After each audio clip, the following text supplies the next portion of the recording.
industries and clients. And that is where we need multiples of himself, not 1, 2, or 3. We shouldn't still be clapping, right, when we hear that a Christian is doing this. We need to leave those conversations, or we will have to play by their rules, right?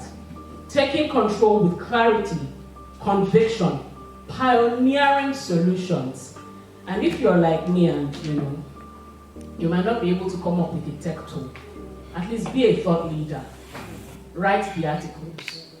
Stir up, lead, and drive the conversations. Amen. The next thing we must do is to root the use of our tech in our godly values. If you don't lead it, if you don't own it, you might not be able to control that. That's the truth. And lastly, this one is sensitive. The last time I had the opportunity to speak at one of Sophia ERP's Church TechTalk Series, I made a statement where I said, Christians, individuals, and indeed at last, should learn to own their digital space. Yes, we love the fact that you can connect to Next Level Prayers, you can connect to NSPPD, you can connect to Koinonia, you can connect to Workday, you can connect to everywhere in the world at your time. But over-reliance on technology can be damaging. There are people who cannot by themselves sit down and just say, okay, I want to worship God and sing to God, which is the commandment of the Bible, without playing a Josie or Nathaniel.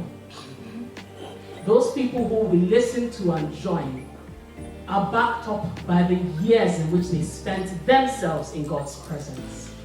We cannot be over-dependent on technology. On the other side of that, there's a lot of virtual churching today.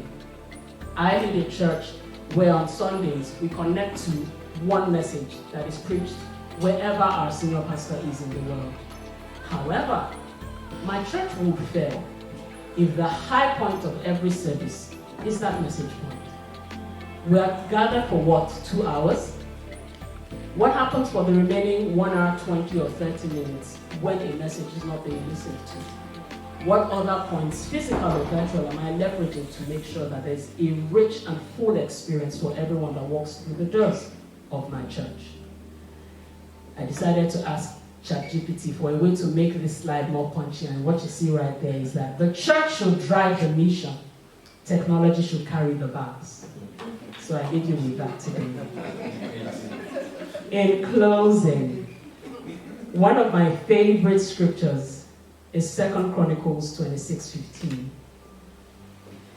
It says, and Uzziah was marvelously helped until he became extremely powerful. Digital and innovation is the massive help in real time that God has sent to the church to enable exponential impact. Thank you very much.